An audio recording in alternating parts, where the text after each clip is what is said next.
Hello friends, welcome in KIP। क्या आप जानते हैं कि 90% से ज़्यादा बिजनेसमैन भारत सरकार के MSME डिपार्टमेंट द्वारा दी जाने वाली सब्सिडीज़ और फाइनेंशियल इंसेंटिव्स का लाभ नहीं ले पाते। आज हम आपके साथ एक बहुत ही इम्पोर्टेंट सब्जेक्ट जिसको हम बोलते हैं MSME, उसके बारे में जानकारी शेयर करेंगे। यदि आप कोई बिज़नेस करना चाह रहे हैं या कर रहे हैं तो आपको MSME से संबंधित इन 5 बातों का बहुत ही टेक केयर रखना पड़ेगा यदि आप बिज़नेस में सब्सिडी बेनिफिट लेना चाहते हैं।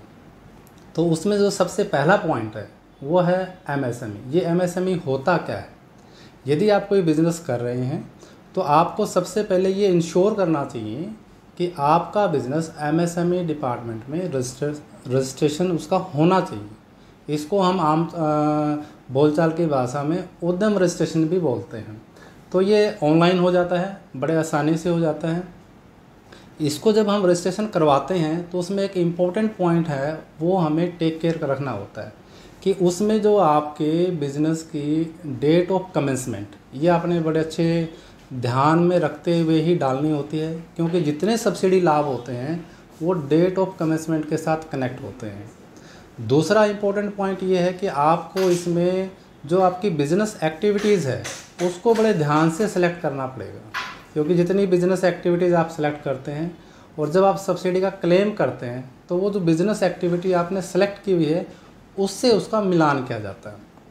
तो पहला पॉइंट आप ये ध्यान रखें कि आपका बिज़नेस MSME में रजिस्ट्रेशन होना चाहिए। दूसरा इम्पोर्टेंट पॉइंट हम यहाँ जो आपके साथ शेयर कर रहे हैं वो ये है कि हर एक स्टेट MSME डिपार्टमेंट के साथ सिंक होता है। जैसे फॉर एग्जांपल हम हरियाणा की बात करते हैं कि हरियाणा में यदि आप बिज़नेस कर रहे हैं तो आप बेनिफिट कैसे लेंगे। तो पहला पॉइंट, आपने MSME का रजिस्ट्रेशन करवाया। दूसरा इम्पोर्टेंट पॉइंट ये है कि आपको हरियाणा उद्यम मेमोरेंडम में भी अपने बिज़नेस का रजिस्ट्रेशन करवाना पड़ेगा, क्योंकि स्टेट गवर्नमेंट की जितनी भी स्कीम्स हैं उनका बेनिफिट आपको तभी मिलेगा यदि आपका बिज़नेस MSME में रजिस्टर्ड है और उसके बाद HUM यानी हरियाणा उद्यम मेमोरेंडम में भी रजिस्टर्ड होना चाहिए। तो ये रही हमारी दूसरी बात। तीसरा इम्पोर्टेंट पॉइंट ये है कि आपको ये पता होना चाहिए कि आपका जो बिज़नेस है वो कौन से ब्लॉक कैटेगरी में फॉल आउट होता है। फॉर एग्जांपल्स, जो हमारा हरियाणा स्टेट है इसमें जो department of industries and commerce हैं उसने पूरे स्टेट को 4 ब्लॉक में डिवाइड किया हुआ है। Block A, block B, block C और ब्लॉक D। यानी आपको ये पता होना चाहिए कि आपका जो बिज़नेस है वो किस कैटेगरी में फॉल आउट होता है।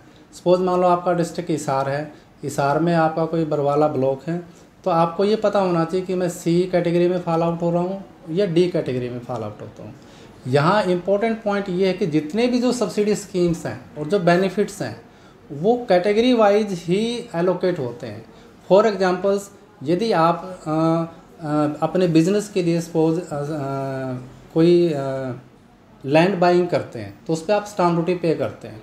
तो यहाँ अब अगर आपका बिज़नेस A कैटेगरी में फॉल आउट होता है, B कैटेगरी में है, C में है, D में है, तो उसके अकॉर्डिंगली ही आपको स्टाम्प ड्यूटी का रिफंड मिलेगा। फॉर एग्जांपल, यदि आप D कैटेगरी में फॉल आउट होते हैं तो आपने जो स्टाम्प ड्यूटी पे किया है उसका 100% आपको रिफ़ंड हो जाएगा।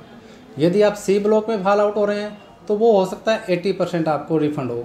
यदि आप B ब्लॉक में फॉल आउट हो रहे हो तो आपको 60% जो स्टाम्प ड्यूटी का वो रिफ़ंड हो जाएगा। और आप अगर A ब्लॉक में फॉल आउट होते हैं तो हो सकता है कि वो आपको बेनिफिट ना मिले। तो यहाँ इम्पोर्टेंट पॉइंट, जो तीसरा हमारा सबसे इम्पोर्टेंट पॉइंट है, वो ये है कि आपको ये पता होना चाहिए कि जो मेरी बिज़नेस साइट है, मेरी जो बिज़नेस लोकेशंस हैं, वो किस कैटेगरी में फॉल आउट होती है। चौथा इम्पोर्टेंट पॉइंट ये है कि आपको अपने बिज़नेस की नेचर के अकॉर्डिंगली ये भी पता होना चाहिए कि इस पे कौन कौन से सब्सिडी लाभ लागू होते हैं। फॉर एग्जांपल, हरियाणा गवर्नमेंट के बहुत सारे ऐसे बेनिफिट हैं, जैसे interest subsidy, stamp duty refund, CLU fees का refund, employment generations, testing equipment पे सब्सिडीज़, और भी बहुत ऐसे बेनिफिट हैं जो बिज़नेस टू बिज़नेस वेरी करते हैं।